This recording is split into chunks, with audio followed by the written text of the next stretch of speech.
There are days when the main story is not sitting in one headline by itself. It is in the pattern that starts to show up when you put everything together. And that is exactly where the Patriots are right now. A major extension with no real progress in sight. A market opportunity that could help the offense. A huge rumor that still refuses to die. And a possible answer for protecting Drake Maye better. So hit subscribe and stay with me, because today it is not just about the headlines. It is about what they might be signaling behind the scenes. What bothers me most about this Christian Gonzalez situation is not the lack of an announcement. It is the sound of the clock moving while the Patriots keep saying they want him here long-term, but still have not turned that into a new deal. And if you follow NFL backroom dynamics, that kind of pace always stands out.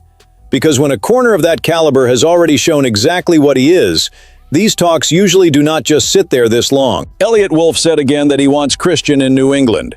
But this time, it sounded more like the parking brake was still on than like anything was moving forward. Yes, the fifth-year option got picked up, and that gives the team some control. But fans are not just looking at control. They are looking at priority. They are looking at commitment.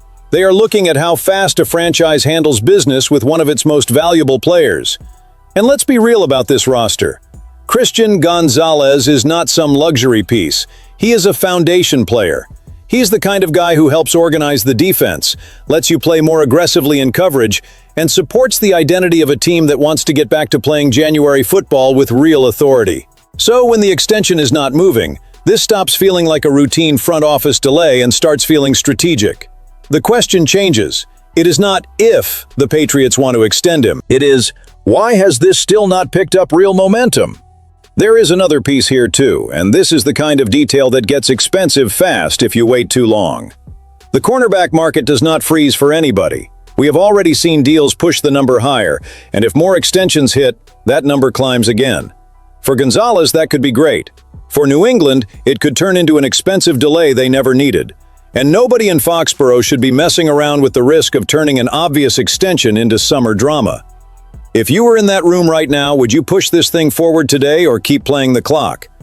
Because from the outside, the feeling around this has already started to shift. And when that happens with a player this important, backroom noise stops being a detail and starts turning into real pressure. Some stories do not show up screaming, but once you place them on the board, they start making a lot of sense. And this possible Luke Musgrave window is one of those stories. While everybody else is locked in on the loudest name on the market, there is a very real need on this roster that the Patriots cannot keep ignoring. They need a second tight end who can actually threaten a defense through the air and help keep the offense multiple without tipping the play call. Losing Austin Hooper was more than losing a veteran. They lost a guy who knew how to show up at the right time, move the chains, and keep the offense stable. Julian Hill brings a much more physical, much more blocking-heavy profile, and that has value.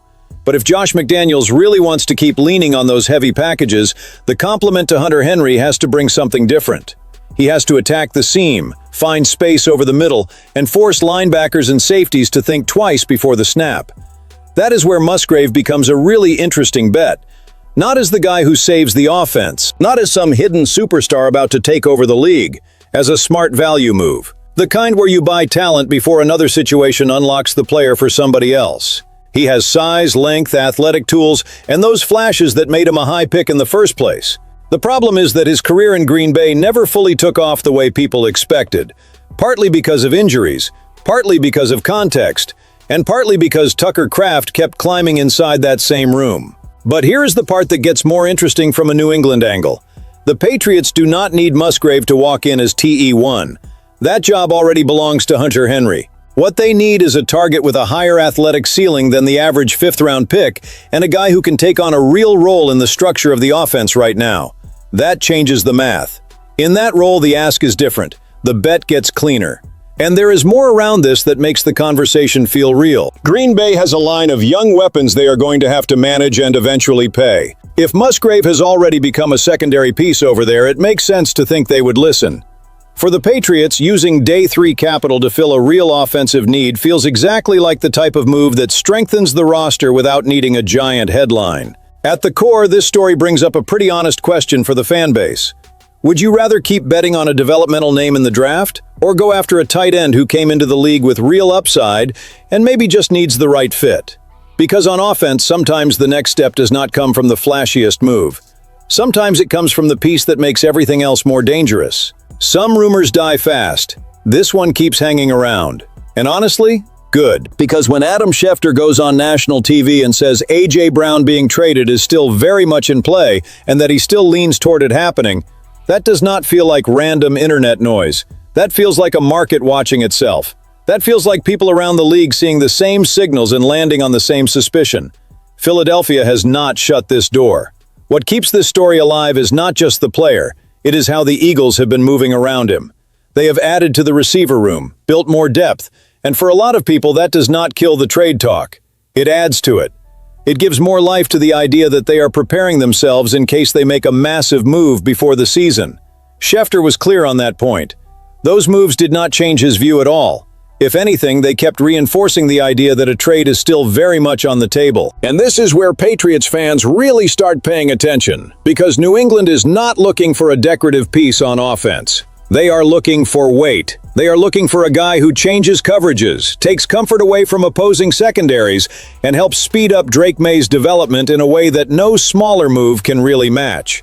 The A.J. Brown conversation was never about making a splash just to make one. It has always been about real structural impact. But in this backroom mode, the key is not treating this rumor like it is one signature away. It is not. What you have is a scenario that still feels believable because the outside signals are still alive. And in the NFL, sometimes that is exactly when the tension gets stronger.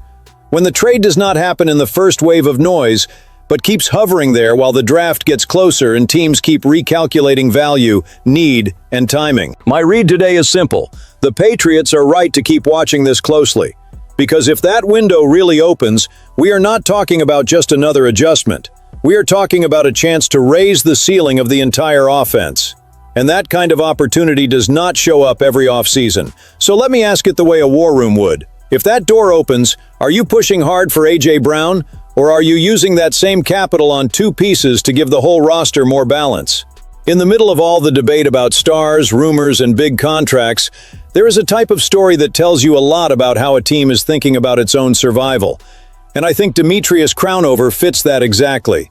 He may not come in with the biggest shine in this class, but the profile matters because it connects directly to a concern that got exposed in the worst possible way.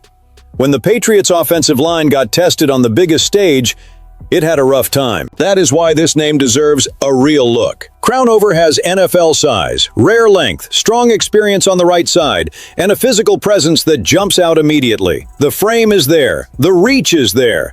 The kind of build offensive line coaches love working with is there too. But the package also comes with a warning label. He is still raw in a lot of areas, and he clearly needs refinement, especially when it comes to technique and control. That showed up in the high number of penalties last season. And you know why that does not kill the interest?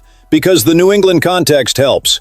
Morgan Moses is still expected back. Doug Marrone is in the building, and that would allow the Patriots to do what smart teams try to do when they spot raw tools with real upside.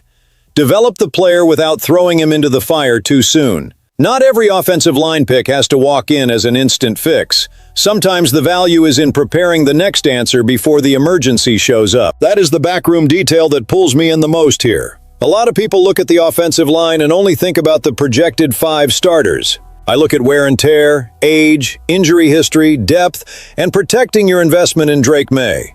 Trading Garrett Bradbury, adding Vera Tucker, trusting Jared Wilson inside, expecting Moses back. All of that gives this group some hope, yes, but it still does not make it untouchable. And when you just watched your quarterback deal with pressure in the worst possible moment, ignoring that in the draft would be a risk I would not take. Crownover may not be the pick that creates the loudest reaction right away, but he could be the kind of piece that prevents a much uglier kind of noise later. And for a franchise trying to get back to controlling games without exposing its quarterback, that kind of decision matters a lot more than people think. When I put these 4 stories together, this does not feel like a quiet offseason at all. It feels like Foxborough moving important pieces on multiple fronts at the same time. There is a defensive cornerstone waiting for the front office to turn words into action. There is a market opportunity that could give the offense more variety. There is a major rumor still breathing because the signals never died. And there is offensive line protection getting real attention for the near future. So now I want the fan base's read on this. Which one of these moves changes the season the most if it actually happens? And if this kind of backroom Patriots talk is what you want every day, stick with us, because we are right back here tomorrow.